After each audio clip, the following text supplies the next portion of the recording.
Assalamualaikum warahmatullahi wabarakatuh.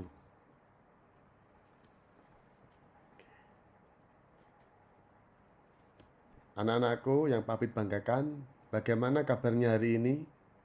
Semoga kita semua tetap dalam lindungan Allah Subhanahu wa taala. Amin amin ya rabbal alamin.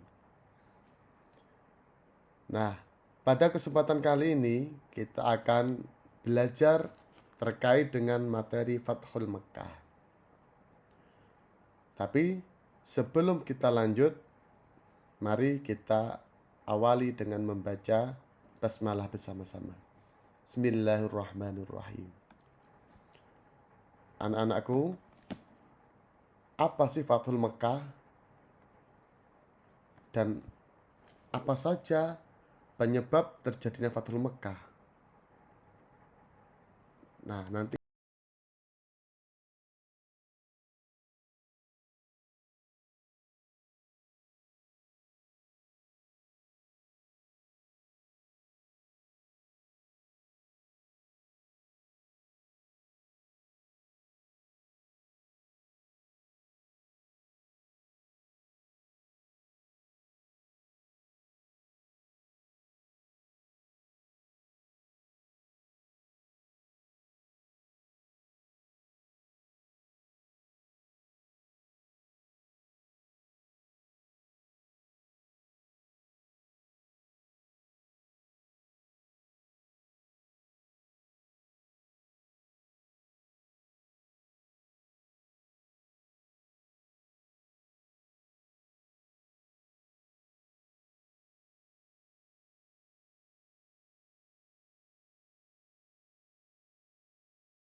kita akan belajar terkait itu. Mari kita mengenal lebih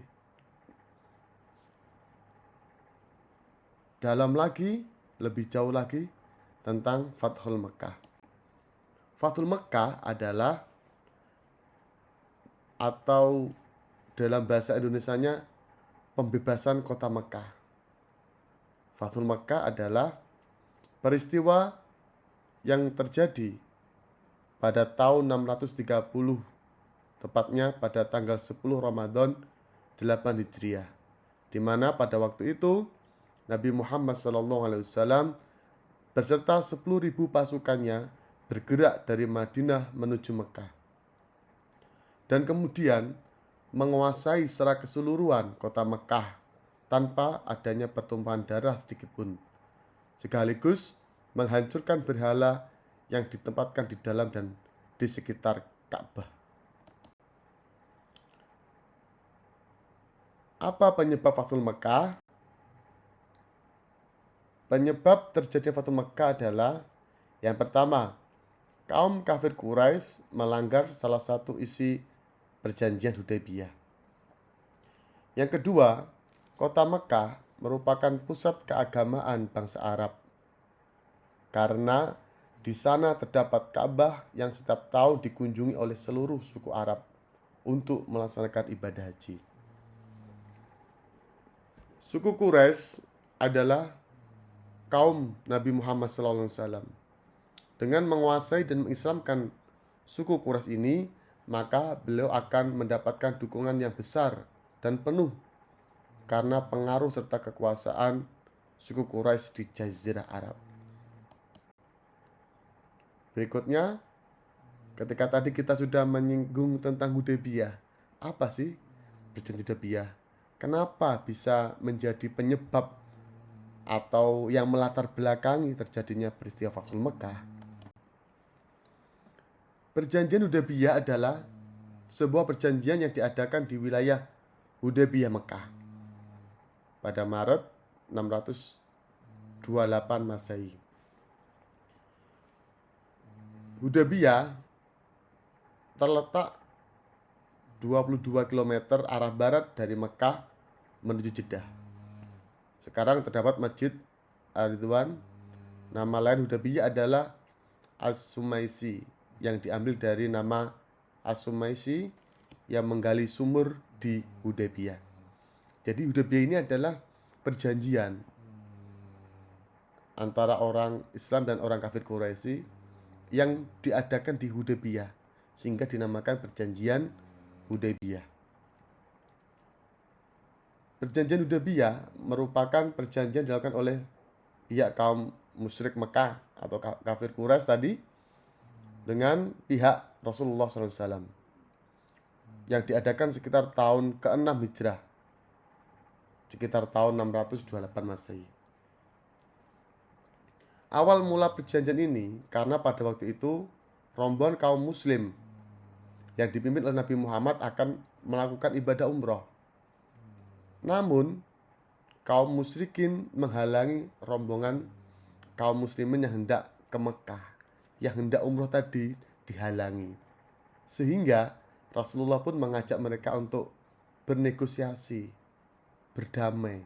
Sehingga terjadilah perjanjian damai yang dinamakan perjanjian Hudaybiyah tadi.